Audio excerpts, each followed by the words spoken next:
Good evening. May I have your attention? Obviously, you are a very excited crowd because it's a wonderful program we have for you this evening. I'm Vishaka Desai, president of this wonderful institution, and on behalf of my colleagues and our trustees, it's my great pleasure to welcome you to this very special program in a late August evening. Often in New York, we like to think, oh, August, nobody's around. But clearly, when you have a right star, a right speaker, people come. And that's why you're all here. I should say that I was actually talking with Madam Yingtai, and she said, gee, your word really gets around because even her friends in Hong Kong know that she's here. And it has as much to do with her prestige and fame as anything else. But I do want to welcome all of you for this program right here, and those of you who are online, including possibly from Hong Kong, although it's a kind of early in the morning over there. And I invite you, those of you who are online, to participate in this program. You will have a chance to ask questions of our distinguished speaker, and you can send your questions by email to moderator@asiasociety.org. I am thrilled to welcome Taiwan's first ever Minister of Culture, Madam Yingtai. Many of you know her as a distinguished writer, a literary critic, and a public intellectual. She's, of course, influential throughout the Chinese-speaking world. I don't think it happens often that somebody's works get simultaneously published in major cities, including Taipei, Hong Kong, Guangzhou, Singapore, Kuala Lumpur, and right here in New York City. Minister Leung is, of course, no stranger to the United States and especially to New York. So I want to say, welcome back, Minister Leung, right here in New York. She received her PhD in English literature from Kansas State University, and she has taught at several universities, including right here at City University of New York, Taiwan Central University, and University of Heidelberg. From 1999 to 2003, she served as the Director of Cultural Affairs for the city of Taipei, when indeed the mayor of Taipei was the current president of Taiwan. She became Taiwan's first ever Minister of Culture in May this year. And indeed, her more distinguished detailed bio is available in the handout that you all have, so I won't spend time describing her because otherwise it'll take all the time rather than you hearing from her. Tonight, Minister Leung will present a speech on the cross-straits cultural exchange and bridge building. Her speech will be followed by a conversation that she and I will have briefly, and then we'll open it up for questions from all of you as well as from our online audiences. But before I invite Minister Leung to the stage, I'd like to thank the Taipei Economic and Cultural Office right here in New York, especially Susan Yu, the director of Taipei Cultural Center, for their help in arranging Minister Leung's visit. Let me also just say that some of you may be relative newcomers to the Asia Society. We are thrilled that you are here. Those of you who are members, thank you. Those of you who are not should join us. But most importantly, I also want to share with you that we have very, very exciting programs coming up this fall, which is really going to focus on various aspects of Chinese culture, and we are entitling it China Close Up. We will open with a major exhibition by a mainland artist, one of the most distinguished female artists from mainland China, Lin Tian Mao. And then we have a whole series of programs, from films to lectures to literary events, all focusing on Chinese women. And I hope that you will go to our website, www.asiasociety.org, to get more information. Come back, get involved, bring your friends, and tell us what you like and also what we can do more as you get more involved with this institution. Before I stop, Let me also just do a couple of housekeeping rules. One is please turn off your cell phone. This is really important so that we can really hear from our distinguished speaker properly. And after the program, we invite you to join us for a reception in the garden court upstairs. So without further ado, please join me in welcoming Minister Yingtai. Thank you.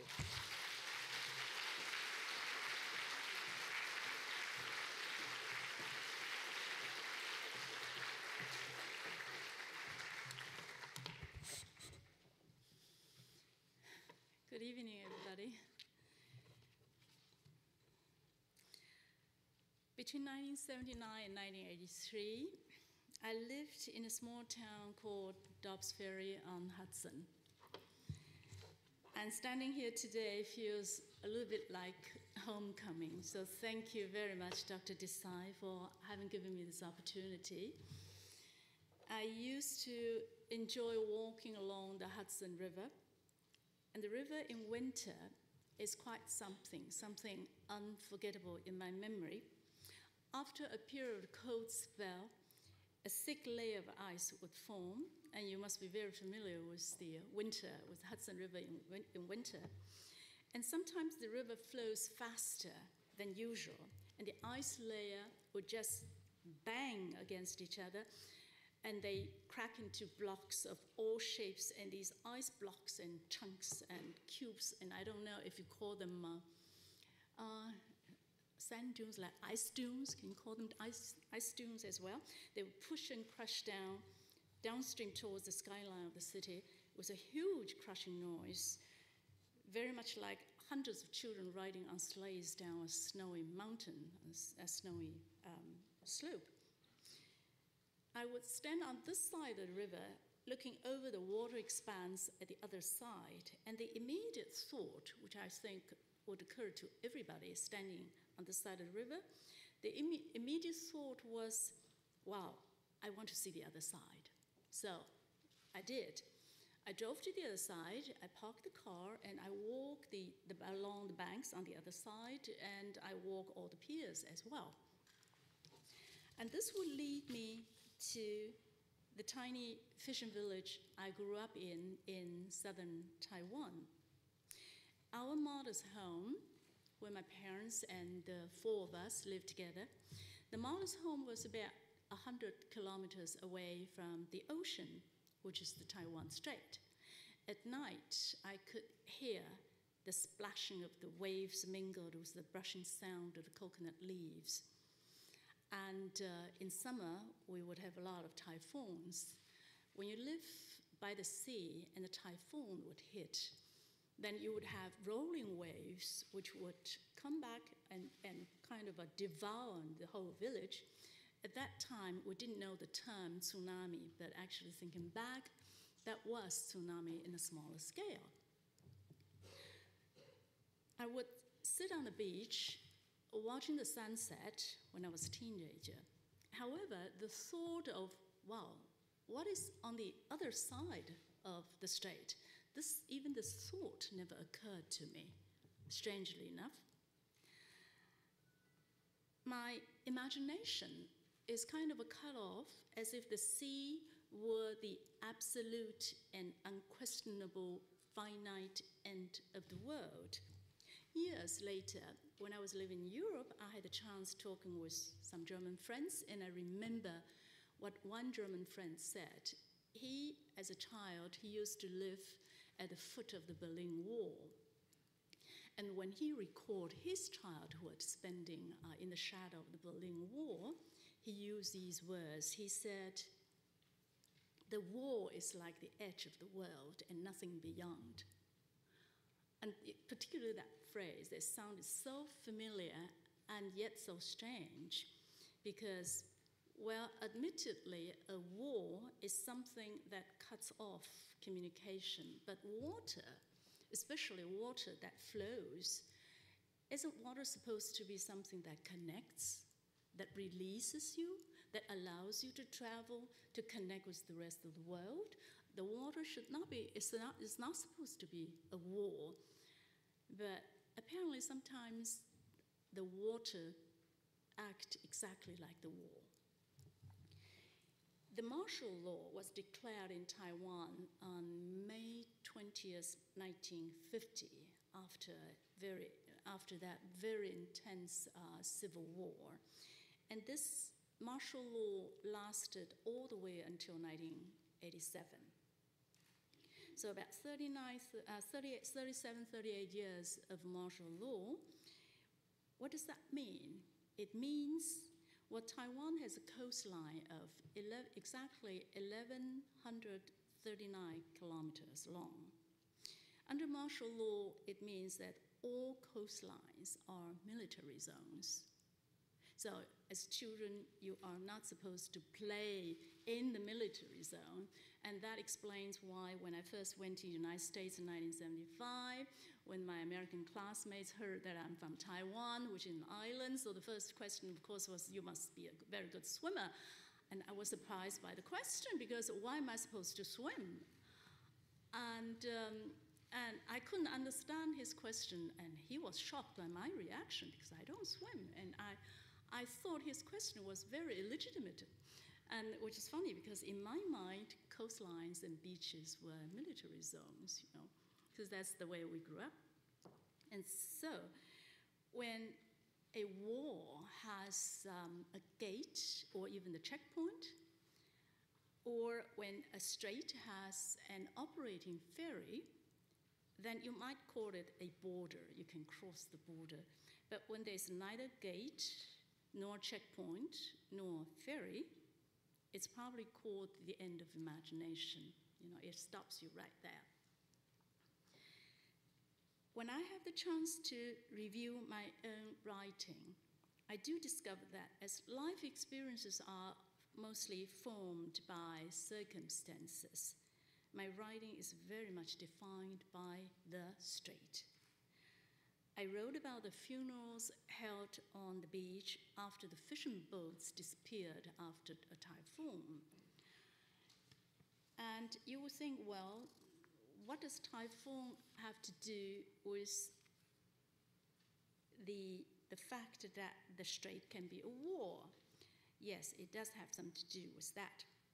During those years, in order to prevent the people, especially the fishermen, from contacting the other side. So the fishermen were not allowed to carry on board proper radio systems. And the result of that, life was made very precarious, only partially due to natural circumstances. So politics played a part as well for the loss of life. And I wrote about the island of Jimin, which is also called Quemoy Island. If I could have the map of Taiwan, the map, please. Do you see Quemoy? On the far left, so Taiwan proper is this big island which looks like a sweet potato, like a yam. But across from island, you see very close to China on the coast, do you see Quemoy? That's where that Jimin, which literally means the Golden Gate Island, is. It's a very, very tiny island. So I wrote about the island of Jimin. That's an island of only about 80 square miles in size. In 1958, there was a major conflict erupting. Within 44 days, about 450,000 bombs were dropped from the Chinese side on that tiny island of Quemoy. And if you don't find bombs there, then there were landmines planted from the Taiwan side. So after decades of cleaning up the landmines, up to 2011, last year, actually today, there are still active landmines on this island, and altogether 26,000 landmines on this island of Quemoy. It's a very tiny spot there. So to guard the possible advances of the enemy, landmines were placed all along the beaches. And you know what that means for children. That means you're not supposed to play there either, because that's, again, the military zone. And And it sounds like a joke now, or only it sounds like an anecdote from a novel. During those days, the children on Jimin, you're not supposed to own a basketball, because if you put 5 basketballs together, then you could float over that tiny strait and you could defect. So the boys are not supposed to own balls. And I wrote about the anti-landing iron poles. There is a special term of that, but I don't know how I should call that.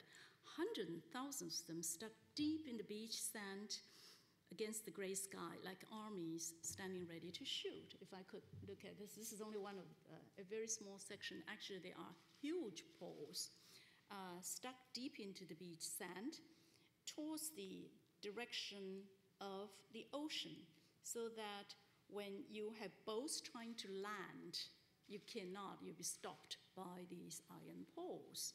And even today, if you go to Jimin and Mazu, you would see a huge row, a long row of these iron poles along the beaches. People don't have time yet to clean them up. It takes forever. And I wrote about the first letter my parents, who fled from the communists to Taiwan in 1949, the first letter my parents ever received from their son in China.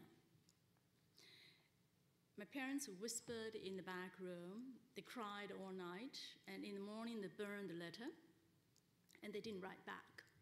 Because again, during those days, to write to the other side might bring upon death penalty. So they were serious matters. In 2009, I finished the book on the Chinese Civil War, 1949, telling stories from the loser side, because the victorious side was celebrating it, and I thought maybe I'd tell the story of the loser side.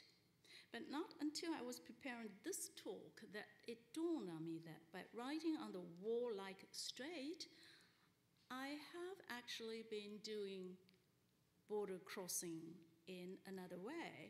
The act of writing itself is the ferry which carries me over to the other side to find explanations, to walk the paths forgotten and untrodden, to unleash my own imagination, which was stopped before.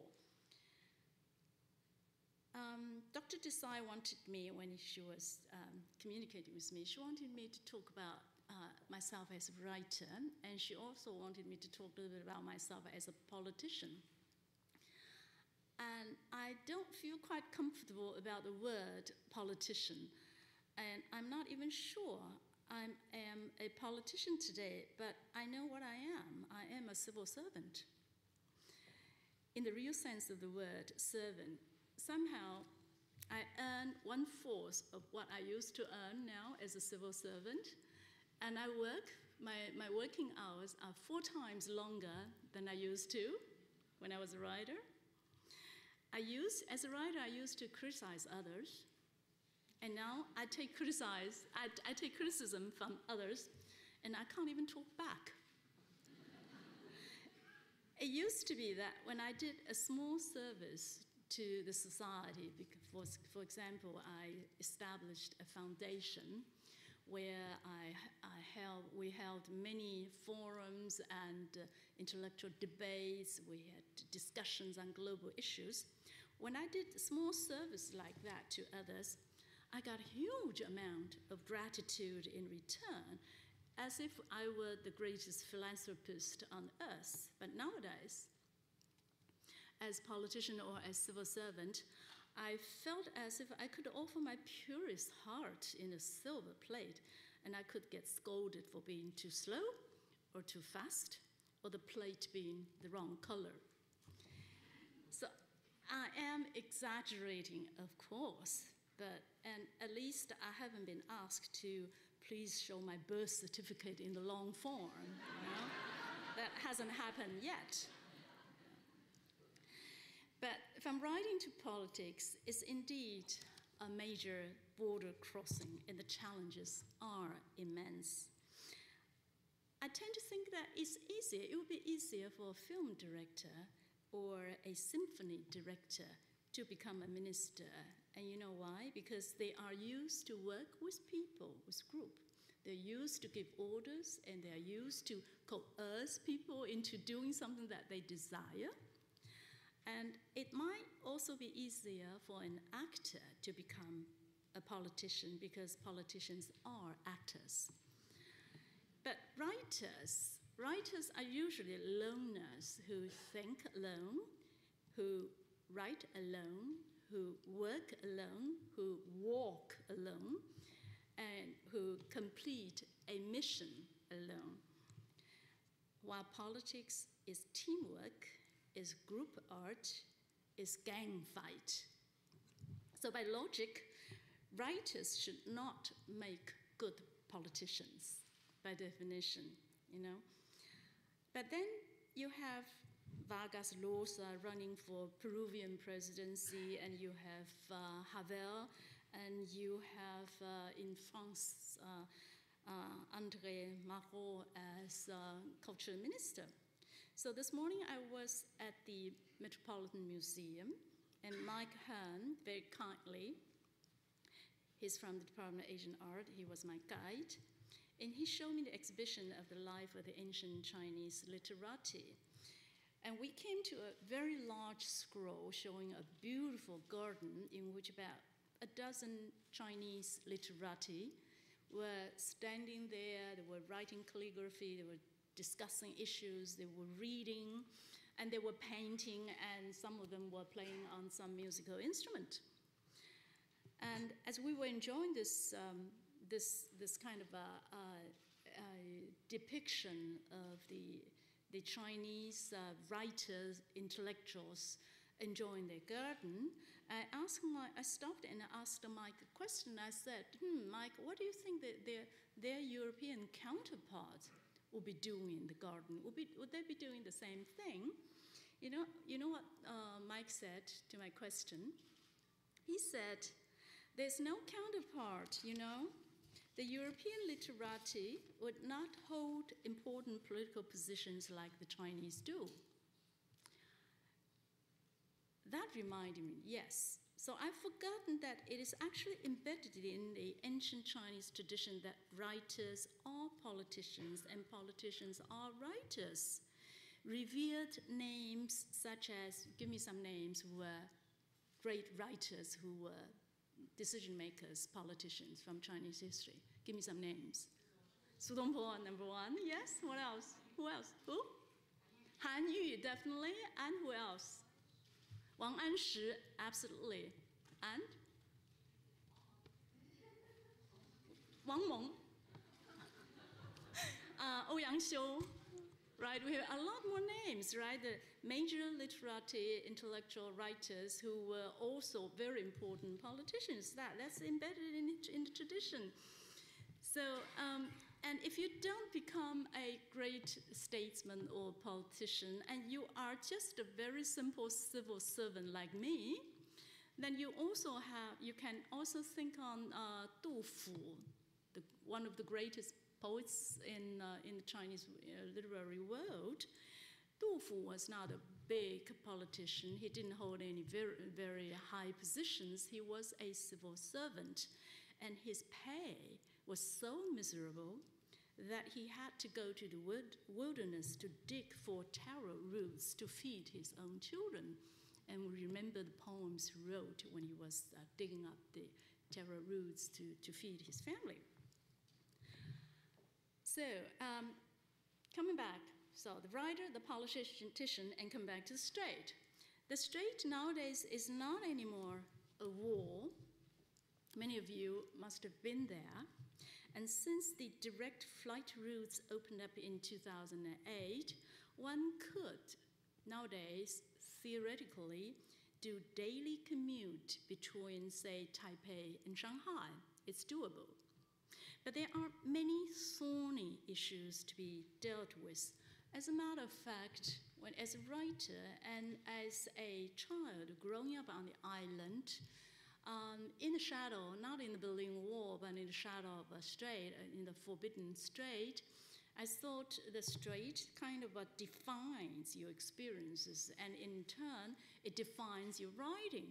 Now I begin to sit at my desk and I make decisions on the national level. I discovered, I'm dealing with the Strait again every day. So there are many thorny issues to be dealt with. Some are general issues such as the protection of intellectual property,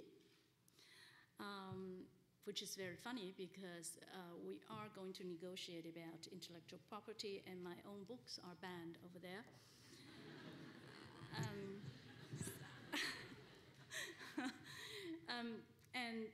And many of the issues are simply burdened from the past, and some are major issues to tackle with, such as our negotiation of the quotas on film and TV content, while others are simply bickering over names. I give you just one very small example. Most of the institutions under the Ministry of Culture in Taiwan carry the name national. So those of you are from Taiwan, familiar with Taiwan, you know, for example, we have the National History Museum, not to speak of the National Palace Museum. We have the National Taiwan Symphony Orchestra. You have National Taiwan Museum of Art with the national whatever. So it's a carryover from the Nanjing time, you know. So all our cultural institutions carry the name national. This hat is over you.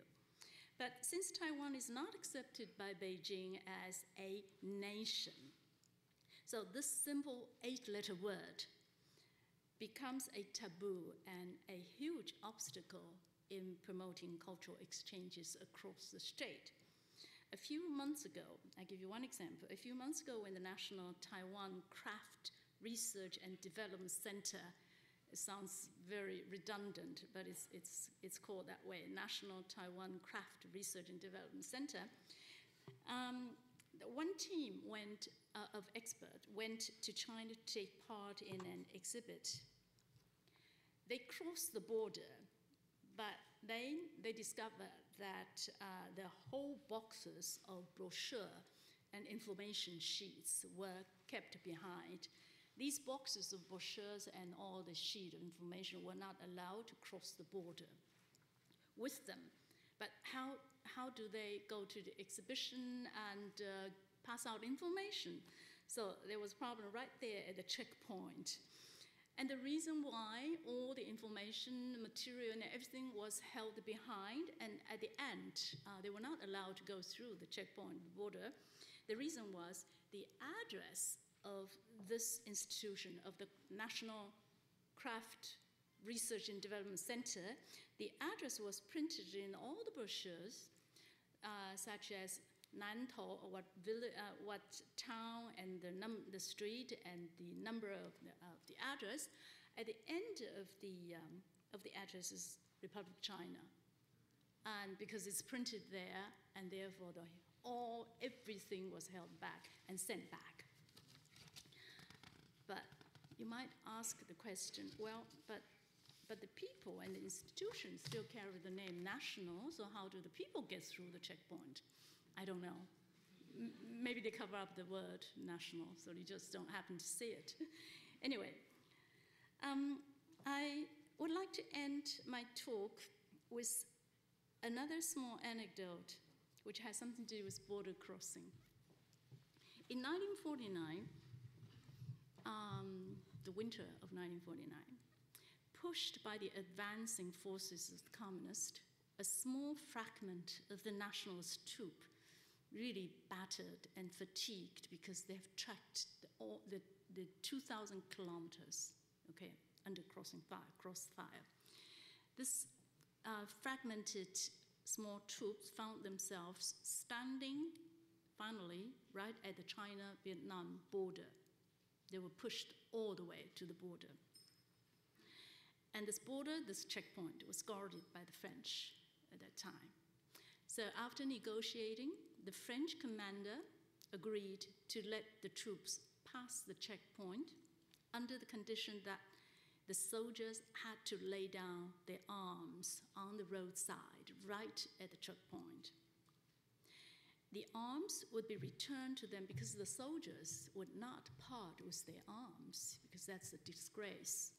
So the arms would be returned to them once they reached the port where they expected to be picked up by the Taiwan delegates.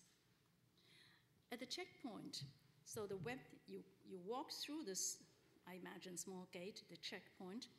The weapons were divided into piles. Here's the pile of machine guns, and there's the pile of cannons, and then next to it is the pile of the hand grenades, and so on. So there were piles of these weapons, and soldiers, one after another, would walk through this checkpoint.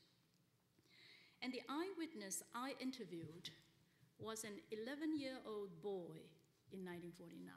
So he was somehow got mixed in this troop, and he also went through the whole route.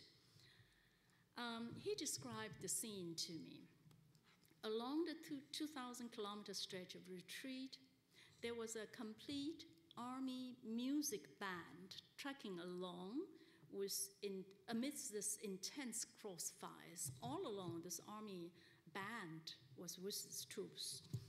Now, as each soldier laid down the weapon he was carrying, it's turned for this very thin, short, tiny teenage soldier.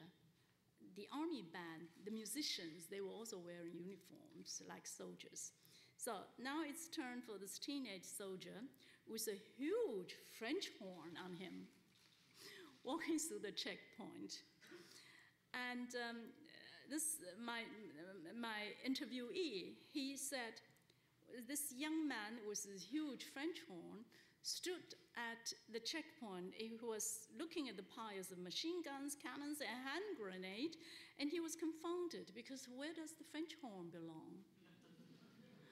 And so he was stuck there, and this French commander was looking at the situation and thought about it for a split second.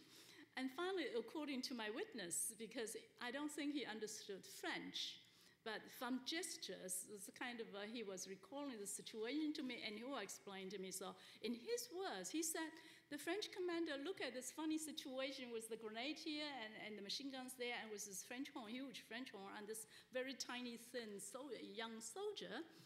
And the French commander simply said, well, music is not a weapon, so you go ahead, please. And so he carried his French horn and passed through the checkpoint. So that was a story narrated to me by this, he's almost 80, and 70-something, he's 80-something. I found him and he told me the story. So, and the scene just stuck in my head.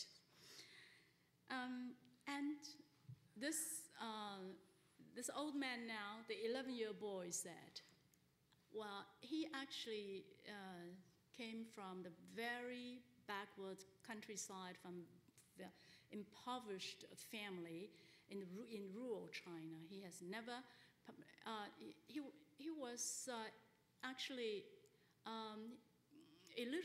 illiterate. He couldn't read. But what he told me was when he saw this scene, that was the first time in his life, he had a sense of what culture means, what refinement means. So that for him was kind of initiating into a different world for this 11-year boy.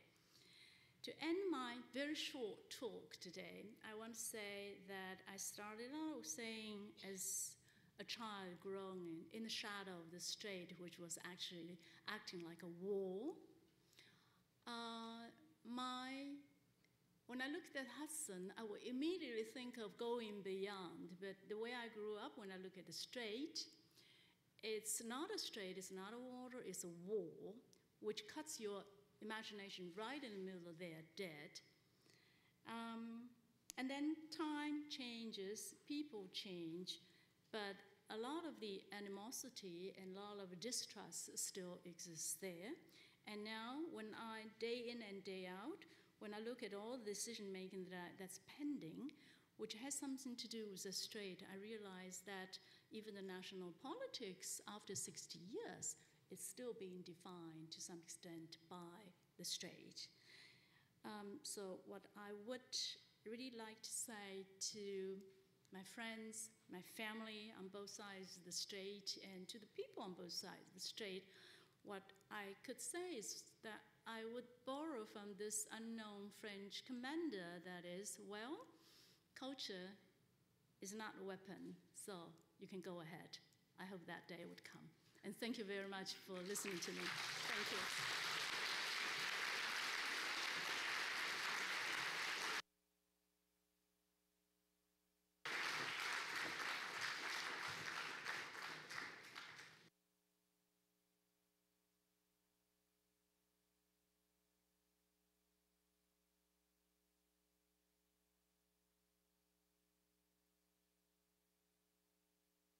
Wonderful way to end your presentation, because when you first mentioned it, that's the phrase that stuck in my mind, that music is not a weapon.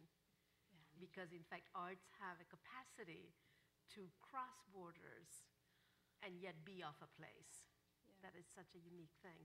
Thank you so much for being with us. It's very clear, not just from the audience, but also from your presentation, that you're such a wonderful writer. And you have such a flair for expressing not just what you see, but what you feel. And then here you are, you've become the Minister for Culture. And you have actually said when you were in charge of culture for the Taipei Municipal Authority, that really being in politics was sort of like being in a fishbowl and rather suffocating. So here you are again. What made you decide to take this newly created position and perhaps go away from your passion, which is about being a writer? Well, I ask that question every night when I go back to I work about 12 to 16 hours a day, and at the end of the day, I always tell myself, oh, I'm going to walk in the park, and I'm going to do some exercise, but I'm so exhausted when I get home, so I begin to ask the question you just raised. Why am I doing this? Yeah, to be serious, as writer, I think the first time I became a civil servant in 1999, when Mayor Ma asked me to become his Minister of Culture for the city, at that first time, somebody had an influence on me. At that time, a young man came to visit me in Frankfurt, where I lived. His name is Wang Dan. He's a Chinese dissident. And he came to visit me, so I was just debating with myself, should I fly back to Taipei and work with Mayor Ma? And then this young man began to talk about his 3 years in jail. And it clicked on me. I said, well, if this young guy could spend 3 years in jail, I could work for 3 years for the city government. Even if it felt like a jail, right? Yes, it was. So I did. That was really the moment when I said, yes, if we could do that, I could do this. It's about the same. And then what made you come back again then? And this time, I think that has something to do with the fact that I was born in the year of the dragon. So I'm a dragon lady, you know. My last name means dragon. Okay, when Mayor Ma became President Ma, right. And this is his second term, and when the Prime Minister, at this offer, I thought to myself, this year I'm turning 60. And I know this job is an exhausting job. It's exasperating, it's frustrating, and it's a horrible job. But if you want to do something for the society, in the lifespan, to do something that exhausting, this is probably my last time. So if I would be 65, I think I can't do it anymore. If I would be 63, I think I can't make it. So I just happened to turn 60. I thought, okay, I hold my breath and I do it again. Well, it seems to me that in the classic Chinese Wenren tradition, that you should be an administrator, a scholar, an artist, and you're just doing it in a reverse way, kind of a sequential way, right? Yes. That idea of a in a way, cultivated you are person, right. right? Yes, you are right. So you first get your PhD. Right. Okay, you become a scholar, Right. and you write, and then you become an administrator. Right. Okay, but yes, in that way, yes. But in modern days, we have more tasks to do. You become a mother, and you try to be a woman, and I think it's tougher. Another way to bring it all together, right? Yes. I mean, the truth is that this is the first ministry of culture that has ever been created. Is it because there is a kind of a commitment to the importance of culture, not just in cross straits, but importance of culture in how Taiwan wants to see itself in the world? So tell us a little bit about the motivation behind creating the ministry. You know, here we are in America, as you know, we don't have a Ministry of Culture. And all my friends from Asia and Europe, they always say, well, who do I talk to? And I said, well, you talk to 50 other organizations. So tell us a bit about that motivation. Yeah. I think it's not an accident that the Ministry of Culture of this nature first takes place, of all places, takes place in Taiwan. Of course, Beijing has a Ministry of Culture, but the whole structure of it, the ideology of it is different. Okay, so in Hong Kong, they're just beginning to think of establishing one. It still takes some time. Taiwan, I think in this sense, in the Chinese-speaking world, does have a unique role to play. It has had a unique role in the sense that if I go a long way, I would say in 1919, when the May 4th movement started out, you kind of have an intellectual trend splitting into two streams. One is radicalism, which goes towards the Soviet style, later on the radicalism, communism, and all that. And the other, the mild stream, finally go to Taiwan. These two streams already, in 1949, later on 30 years later, there's even further breaking up. So then you turn up with the Chinese Communist state after 1949, and you have the kind of a nationalism or conservative view about culture. Conservative meaning that culture, whether you are really sincere or not, you place it on the pedestal, claiming that it is the most important value that you have to uphold. Because of course some sort of implications of certain nationalism and who is the keeper of this flame. When you look at the content of the Palace Museum in Taiwan, for example, and you know it has traveled through hell, I mean, for more than 10 years, more than a decade. So this is symbolic value and declaration of the importance of culture there. Yeah. That, in fact, it is being maintained in Taiwan. Yes, right. And not perhaps in the other part of the world. Across the straits, right? Yes. Actually, as you talk about culture, one of the things that really was very striking to me is that recently there has been this amazing film about the battle of the Aboriginal Taiwanese against the colonial Japanese. And even though 95% of Taiwanese are Han Chinese, there is some kind of association and identification with that indigenous population of Taiwan. Tell us a bit about what is that notion of quest for identity that actually seems to go then away from that idea of classical Chinese tradition that Taiwan saw itself as a keeper of that flame?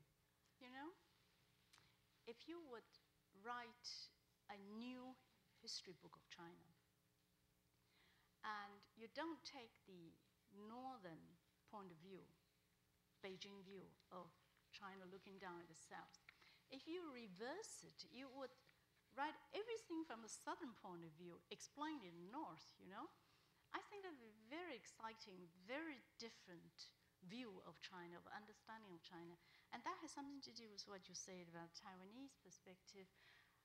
The Taiwanese nowadays, they kind of associate themselves with 400 years of Taiwanese history, history of the island. And then you have, I would call it a kind of an underdog psychology. You would hear people saying, we were here, we first moved here across the strait 400 years ago because we were driven by circumstances. And then came the Spaniards, and then came the Portuguese, and then came the Hollanders, and then came the Japanese, and then in 1945 came the Chinese. So this is a way of describing their pathos or their underdog feeling and sentiment. And therefore, there are many Taiwanese who easily identify with those who are beaten. And the Aboriginal film you were talking about is talking about the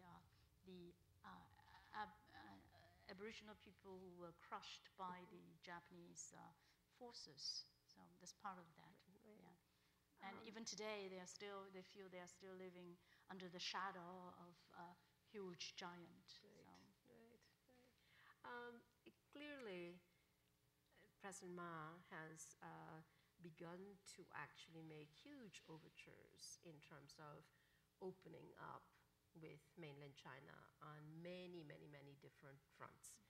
And I had the privilege of being in Taiwan when the first commercial flights started. And the excitement was huge. Yes. How do you see the role of culture, especially since you have written some pretty strong letters to President Hu Jintao in your previous incarnation? How do you see your role and the role of culture in cross-strait relations as you go forward? And 4 years from now, let's say you are completing your term, what would be the biggest accomplishment vis-a-vis relationship between Taiwan and mainland in the cultural terms? You know, your question is very poignant and provocative. That's the purpose. It's as if I was standing in front of the legislators in Taiwan, you know? Because the legislators would hold up my book and turn to look, the Minister Long, look at page 38, you wrote about human rights and this and that, and what would you do now? So exactly like that. But it really is a very profound question. I do separate the role of writer and the role of a decision maker, because as a writer, I could express straightforward what I think about a certain issue. I speak for myself alone. But as a decision maker, as an administrator, I do not represent myself alone. I have a huge number of not shareholders, stakeholders, my citizens. Their future, their well-being would depend on the policies you do now. So I try to separate very clearly. So, for instance, there was a debate erupting just not long ago. Under the Ministry of Culture, we have the Museum of Human Rights. So the opposition legislator would challenge me, saying, well, you wrote a letter, as you just mentioned, that particular letter. And don't you think you should put the content, exactly the content, into the museum that you are in charge of now? I don't think so. Because I think if I'm honest to the principles that I used to uphold when I was a writer, that principle was that one has to be very aware of power. I have a set of values about human rights, certain opinion about human rights, but it does not mean that I should take advantage of the fact that now I happen to have this power over deciding over the content of the museum. And therefore, I use this chance and put the content of my book into this museum. I would think that is an abuse of power. It's sort of like with power comes responsibility. True. And responsibility means that you're thinking of 5 other things, not just yourself. I have to think of my stakeholders. Right. Yes. So move forward and tell me a little bit about your aspiration for development of culture in cross-straits relations and what that might do. Dr. Desai, you know, as a child growing up after the war and having witnessed and experienced all the tragedies brought about by the war, I personally would think nothing is more important than peace. Nothing is more important than peace. And how do you ensure or increase the possibility of peace over the strait? I think cultural understanding is essential. There's no way other than more understanding, more sincerity. The more you understand the other side, the more closer you are, the more trust you have.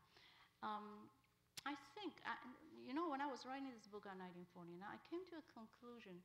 I kind of exposed the wound, the hidden wound of your enemies.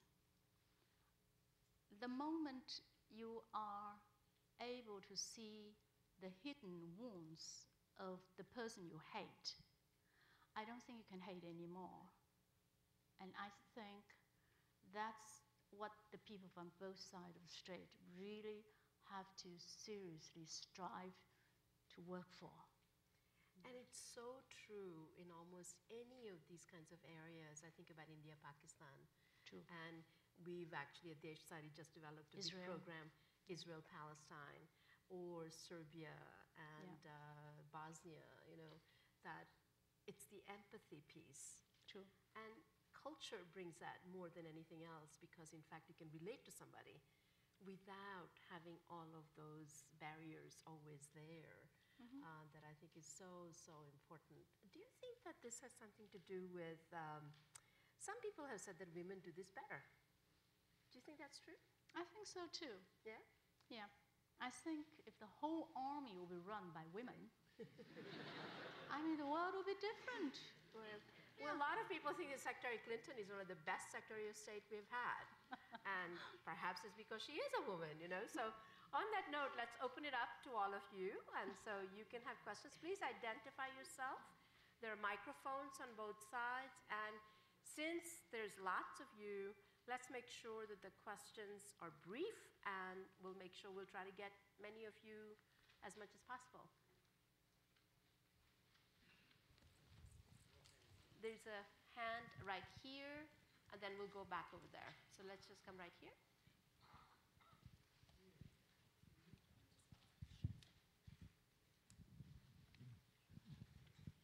How do you view the strait as a wall in relationship to Taiwan re-educating mainland China in culture, traditional culture, after the culture was wiped out in the Cultural Revolution? I think in the effort to break away from the horrible past of the Cultural Revolution from the Chinese side, in their renewed effort to somehow get in touch again with their own tradition, the Chinese tradition, at the same time pursuing modernity, looking for the possibility of establishing a civil society. In this great effort from the Chinese today, Taiwan serves as a very, very important point of reference. Because for the Chinese, you could look upon the example of America, but then you would say, well, but the structure and mentality and mindset is so different. So you could probably draw maybe 30% from that. And if you look at Germany or you look at France, you would have the same conclusion and the insecurity. However, when you look at Taiwan, the importance of Taiwan as a democracy laboratory for the Chinese is the Chinese will say, first of all, wow, you could get connected with modernity without really losing touch with your own tradition. And that has happened in Taiwan. And even with places where Taiwanese fail, for example, we are not satisfied with our justice system. We have a president who is in jail, and President Ma is being scolded every day in the media. He's having a hard time. With all these imperfections of the democracy in Taiwan, I would say to the Chinese who are looking towards a brighter future, exactly where the Taiwanese fall. You learn, you watch, and you learn how they stand up again. And exactly where they are weak, you realize possibly you have to face the same problem as well. So Taiwan, I think the Taiwan serves as a very, very important reference point of reference here. Yeah. Great. There's a hand right there in the middle.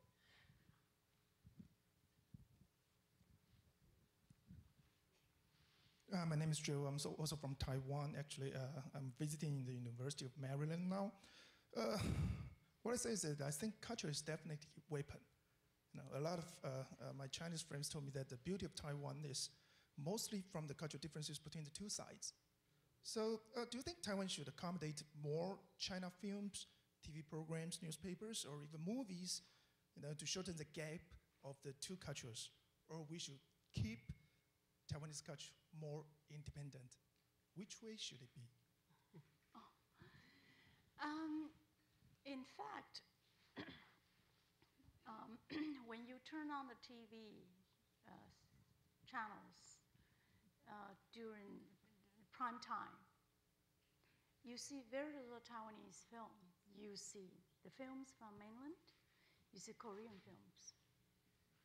So there's an invasion, quote unquote invasion, of mainland programs and Korean programs.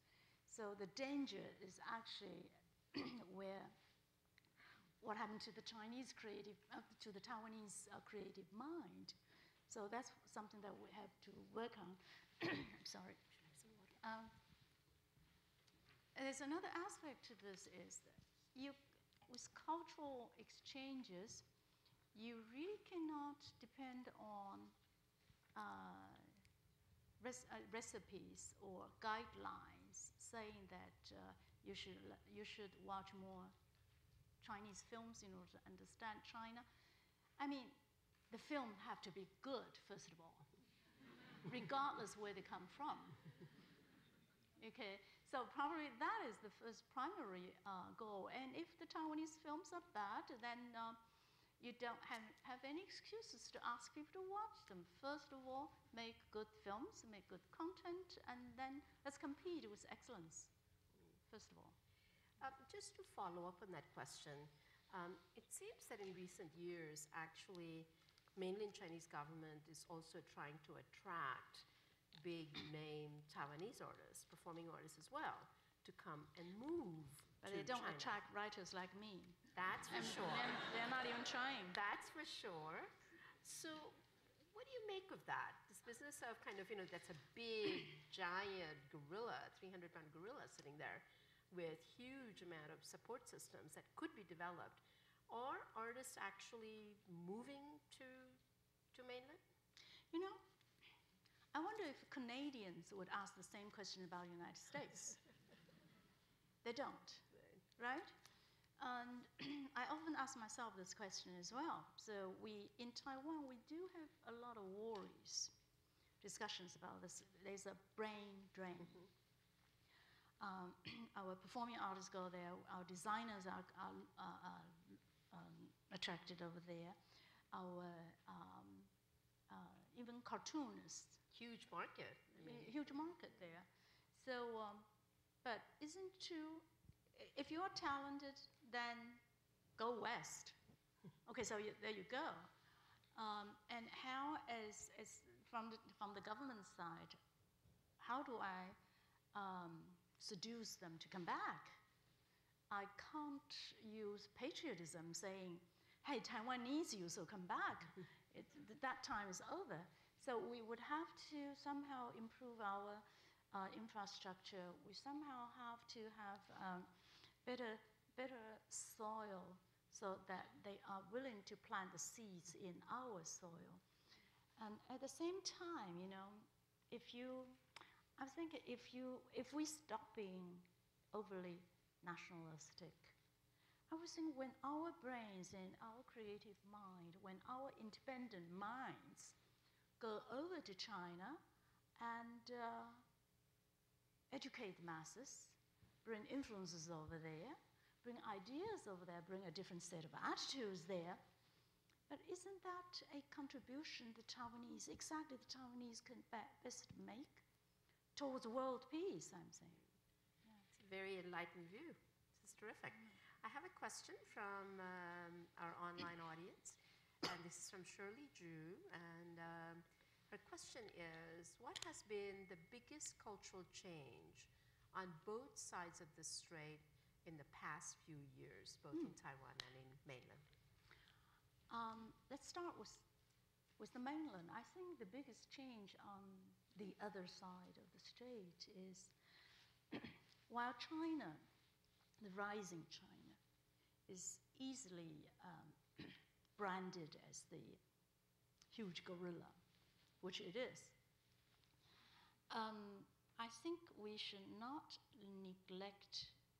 overlook the fact that the private sector, the civil society, is also growing. There are a lot more dissenting voices. There are a lot more intellectual debates, and the attitude is changing. So in this sense, I look at it very positively. So there is more, the private sector is becoming more and more strengthened. That's the biggest change, I would think. And of course, it's probably very far from what we like it to be, but I think when you compare it with its own past, it's gone a long way.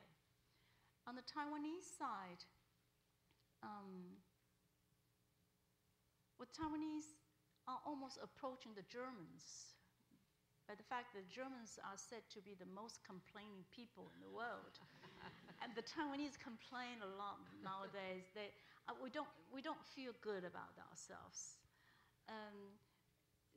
However, as foreigners coming to Taiwan, you would say, my God, what a nice place. You know, you hardly have any crime. And your economy, even after with the hit of 2008, you were still doing all right. And great food. And great food. But the biggest change in Taiwan, I think, is actually this anxiety, this sense of insecurity, and this anxiety over the rising China, and how do you position yourself? That anxiety, I think, is the biggest change. Yeah, that's great. One hand here, and then there was a hand back there. Yes, so let's come right here.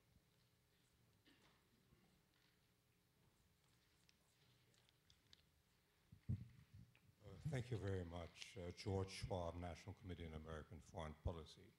It so happens that I'm every year in Taiwan, and coming back to the issue of Taiwan identity, and talking to some of your leaders, including Li Dangwei, President, and the late Gu Chenfu, they talk a lot about Japan and the influence of Japanese culture on Taiwan. Where do you see the split between cross-strait relations, culturally speaking, and affinity toward Japan? It is a very complicated question indeed. The attitude about Japan, it's also quite split in Taiwan. Imagine in the year 1945, before 1945, let's say, before 1949, you had 6 million Taiwanese on the island who just went through 50 years of Japanese rule. And the Japanese rule, some would say it's a colonial rule, and by definition, all colonial rules are bad. However, the colonial rule, like the British rule over Hong Kong, the rule is based on the basic constitutions in the homeland. And therefore, if your homeland is a relatively modern state, then your colonial rule is not that far away from the regulations and laws that ruled your mother country there. So you have the 6 million Taiwanese who had gone through, lived with the Japanese, with the identity of Japan, with Japan for several generations. And then almost like overnight, rushed in 2 million Chinese from Chinese mainland, like my parents, who had just gone through 8 years of brutal war against Japan. So you had, the Taiwanese are composed of, from 1949, 6 million of the Taiwanese who felt pretty, well, this is grossly generalizing it, pretty comfortable with the identity with Japan. And then you had the ruling class coming in as 2 million who were deadly opposed to Japan. So there's a very complex mixture in there. Plus, later on during the next following 6 decades, then you have changing relation with Japan. And the interesting thing is your relationship to one power oftentimes does not stand alone. It's defined, or it's relativiert. What is that in English? Relativiert. What's defined in relation it's to? It's made relative. Right, it's in relation to something in relation else. It's to your relation to another giant superpower. So they become relative. They move and they change all the time. Okay. But this is very abstract. So. No, but I mean, what you're saying is, I think it makes... I know, it's a very complex question. But yes. it does make sense in the sense that you have internal duality of the relationship. The duality. For example, the former Vice President, Annetta Lu, she will be defending her identity with Japan. She'll be defending President Lee Teng-hui, who declared that, well, before I was 22, I was a Japanese, which many people would approve of, and that would, at the same time, that would offend a lot of people there. And Annetta Lu was said to her opponents, saying, look, in Qing Dynasty, when Mr. Li Hongzhang gave Taiwan to Japan in 1895, Li Hongzhang wrote black and white to the Qing court, saying literally, to give Taiwan away is no pity, because this is an island where birds don't sing, the flowers have no scent, the men have no righteousness, and the women don't have a heart. Okay, so she was quoting the passage from 1895, you know. So there's a hand right here. So yeah, let's get 4th row.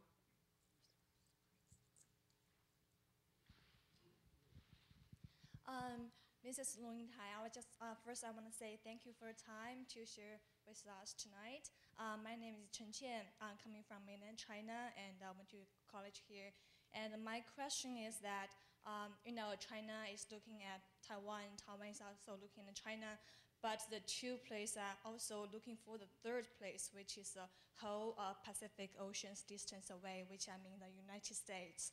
So my question is that, how do you see the United States has playing, the role of the United States has been playing or affecting the the China and the Taiwan's cross-strait relationship, and how will it continue to affecting us? Thank you. Your question should be answered not by me, but by this gentleman. Well, I can't answer that question. That's the question that I want should answer It's to the easy Congress. to say she's not a foreign minister, right? You're right. You're right.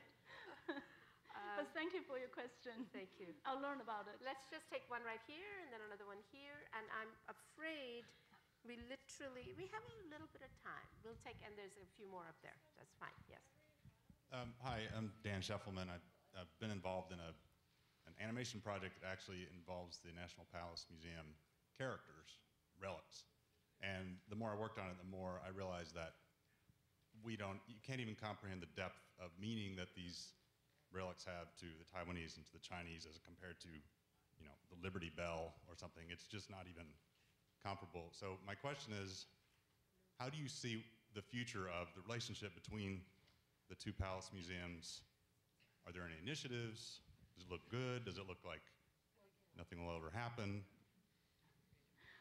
You can't avoid this one. I can't predict. You mean the two palace museums? How they are, what's going to happen to them? Well, I think in the foreseeable future, I don't see them getting together. Even with all the treasures in the Palace Museum in Taipei, we have reason to be afraid that once this piece goes out to an Asian society in New York City, for one reason or not, it will be taken away by a gorilla. And No. We never get it back. Here, you have nothing to worry about. but that was, okay, to be serious, again, as I said, peace is of paramount importance here. And don't think that this kind of artistic exchange has nothing to do with peace. It has a lot to do with peace.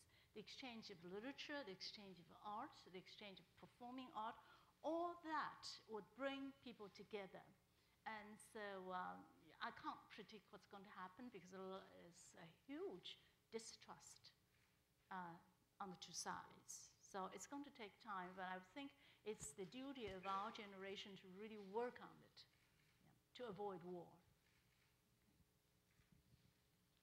We had a hand here, right in the middle, and then one there, and then one there, then we'll come back down. And I have to see some more hands back. Oh, there's somebody back there. Do you know where she's pointing at? Yeah. So I'm going to try to keep a sequence going. Hi, Professor Long. Nice to meet you again. I'm He Yang, used to be a student of University of Hong Kong. And I know you promote an idea that trying to use the development culture to penetrating the cross-cultural relations, and you try to promote the pre-talk between the cultural industry, between the two across the strait. And I also noticed that you initiated serious activities these months in Taiwan and doing the consultation or discussion in different sectors.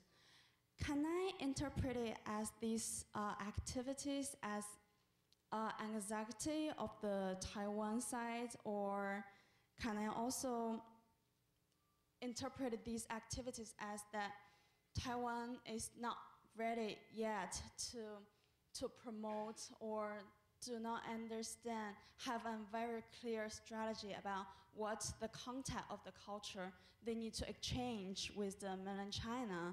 Or, I mean, I would like to use like analogy that like years before when China trying to going out and they are trying to promote their soft power all over the world. However, there's a big discussion inside the country that what is the content of the soft power of this country? And that's the similar question, that is the Taiwan side is clear enough at this moment what is the content that we should promote, the Taiwan side should promote, and what kind of the difficulties you can envision you will be encountered in the future between either Taiwan side and mainland China side? Yeah, that's my question. I'm sorry. I think there are too many questions involved in the way you formulate. Let me try it. Sorry to make it. What the Taiwanese are, whether the Taiwanese know what they are trying to promote in terms of culture. Okay. I think you're looking at it also in the context of the fact that President Hu Jintao has made such a big push in the last year or two about promoting the soft power, the cultural side of China.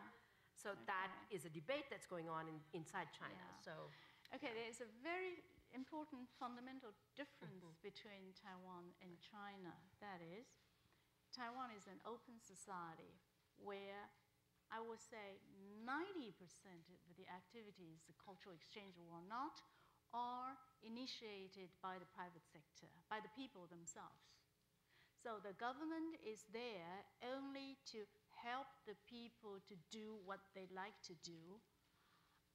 And therefore, it is not a decision from up to down approach. So, and that explains the reason why when the Chinese side last year, almost 2 years ago now, when they proposed, when the Minister of Culture visited Taiwan and proposed to sign a kind of a cultural MOU, and the Taiwanese were not very enthusiastic about it because, again, the social structure is so different, and the position of the government is very different. Okay, so it's an important question in terms of trying to understand that. Yeah, there was a hand right there, and then the gentleman all the way back there who's been really patient. So thank you. Hi, Minister Long. Thank you so much for a fantastic where presentation. are you? Oh, okay. Please also tell me a little bit about yourself so that I get to know you. I'm just about to do that. I'm Heini Guo. I'm currently working at the National Committee on U.S.-China Relations. And I want to say hello on behalf of Jan Ferris. I bet you just met each other in Taiwan. Well, actually, I'm so glad to see you again. Actually, I attended your talk a dozen years ago at Yale when I was still a student there. And I believe we had dinner together with Professor Helen Shu. So actually, my first question to you is... And only one question. Well, I have to debate which one is more important. I would like to stay until midnight. Okay, this is more important to me. As a woman, how have you managed not to age at all?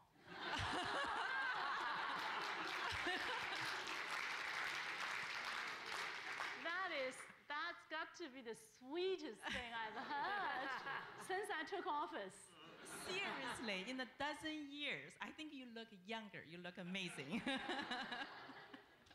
I really want to know this job suits you well, you know. That means I should start looking for a boyfriend, you know. And I, have enjoyed your writings and talking with you, so this brings back the memory, when I was still a student. But I do have a more serious question, if I'm allowed. That first one will let it be. So okay. I was very impressed by what you said at the very end of your talk, that you said culture is not a weapon, so let it go through. Well, actually, I think in many people's minds, culture is a weapon, actually a very powerful one, in many, many ways and in many aspects, right? If we, especially if we look at the history, if we talk about what happened in the former Soviet bloc, many people would think like culture is actually the most powerful weapon if we are not dealing with the real weapons. So I wonder what your definition of culture is, and at the same time, how would you convince people that culture is actually not a weapon? Do you know that story? I thought all Chinese know the little story, but I don't know because we're so many different Chineses. That somehow the north wind and the sun try to compete. Who could make this person take off his coat? Do you know the story? Yes, right? Okay. But so non-Chinese American you have to tell them. Yeah. Okay, the north wind, the ferocious north wind, compete with the sun, and they want to compete who could blow off his jacket. So the north wind begins to blow really hard at this man. But this man with the jacket, he was holding on to his jacket, like fighting for his jacket, like fighting for his life. So the north wind couldn't do it, and the sun comes out. The sun shines with warmth. In no time, this man takes off everything. So the sun wins. To answer your question, may I answer your question this way, that culture should be like sun? And if you want to call the sun, the warmth, that's also a weapon, then fine, then it's a weapon. But I think you are getting at something about the context of who and the power structure and who sees it. For example, in the United States in early 1990s, culture wars were all about thinking of culture as a weapon and who was going to talk about it. And that, of course, has happened in China many times. So how to deal with it. It's very complicated. You know, when I was a child growing up in Taiwan, we were totally under the American dominance, cultural dominance. You know, we would go to USIS. Right. We would read the magazines there. And then you would say, wow, the US used culture as a weapon, to indoctrinate you. And even at the American ambassadors, Republic of China, stationed in Taiwan, they systematically would invite young artists and writers like Lin Huaimin. They were all guests of the ambassadors. So from one perspective, you would say, well, the USIS, it's a weapon. Or the American ambassadors, they were doing their job, However, from a different angle, you could say, wow, we were enlightened by what we read in the USIS. And we went through that phase, and later on we became independent. We could become critical about what fed us as well. But you went through that phase, and you could be thankful for what you received during those times when you were kind of walled in.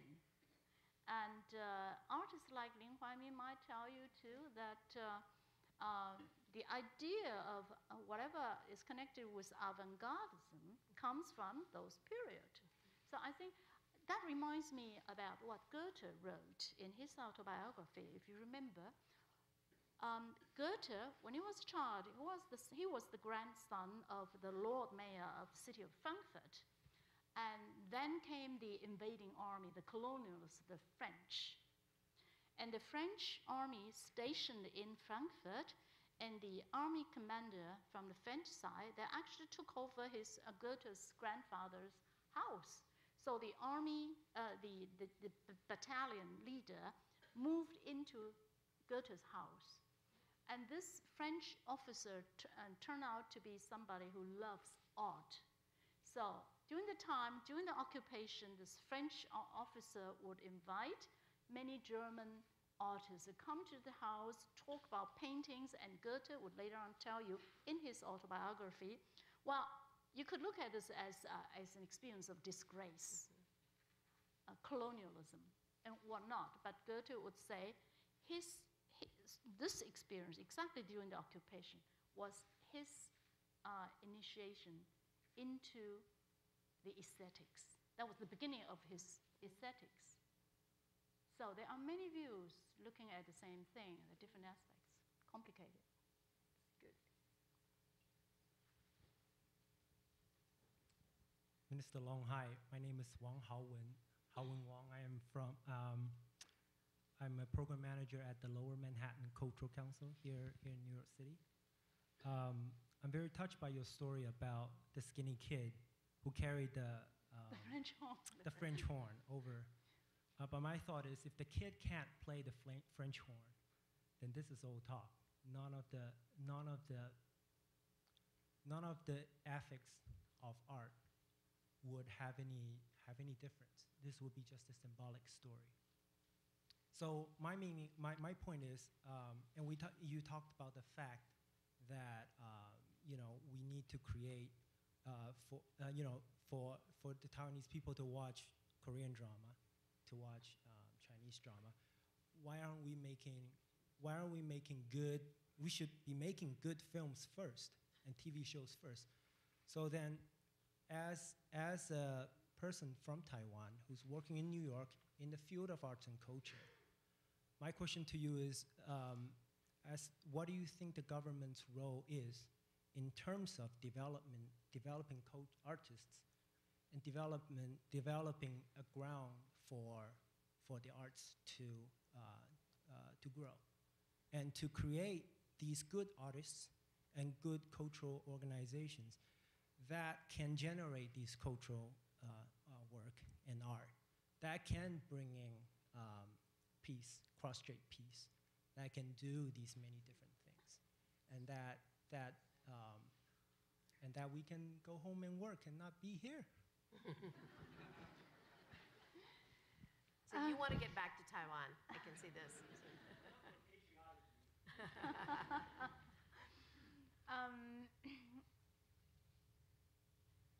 Well, if you want to start from really the bottom, I think art education is very, very important. Because when people like Lin Huaiming says, or Yu Juchang, the Yu Theater, they are the best of Taiwan, when they complain that they can't survive because they don't sell enough tickets, then that's because they don't have enough audience. And how do you get enough audience? You can't shell out money all the time from the government budget. It's not going to work. So you have to cultivate audience. And how do you cultivate audience?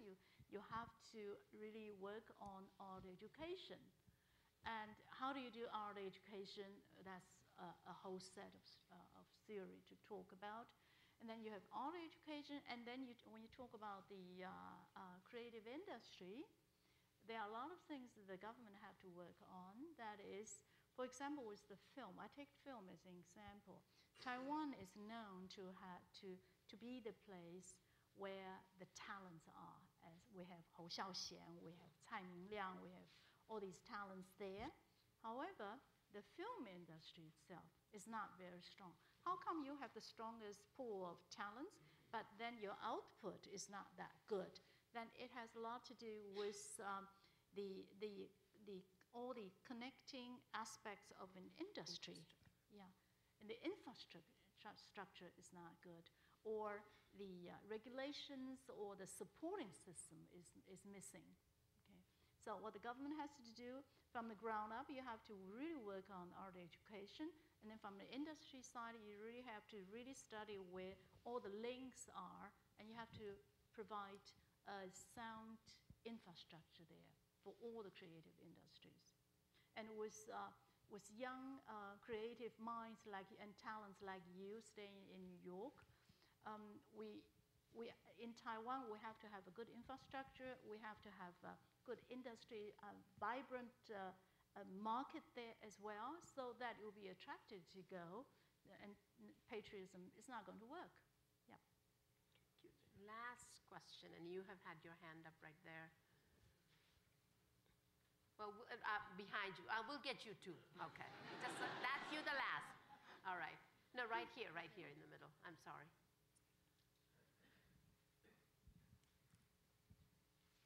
Hello, thanks. My name is Lian. I'm from Shanghai. So I'd like to go back to the title of your talk, border crossing. So just now you made a very interesting point that Taiwan serves as a reference point for the mainland, and to learn from perhaps. But as you know, cultural exchanges always go both ways. So my question is, so what would you suggest the Taiwanese would look up to the mainlanders for references, let's say in the regard of culture? Thanks. A lot, and the Taiwanese are talking about it too.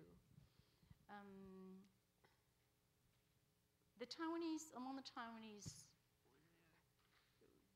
already have an impression about how not Chinese overall, but listen to how the Taiwanese talk about the Shanghaiese.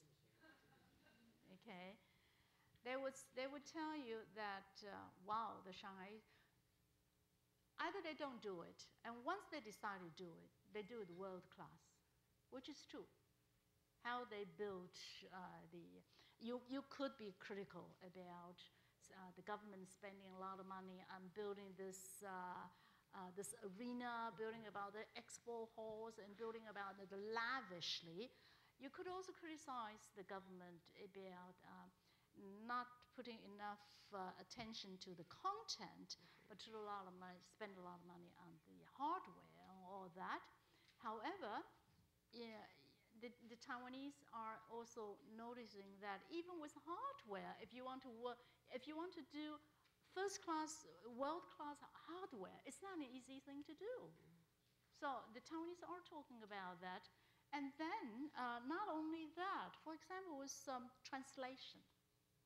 And to translate works not from English into Chinese, you translate from Turkish into Chinese, you translate from, give me a very exotic language from the world. Mongolian. How's that? That's not. Give me one, or something, a language which is very rare, which is very far off, that very few people speak it.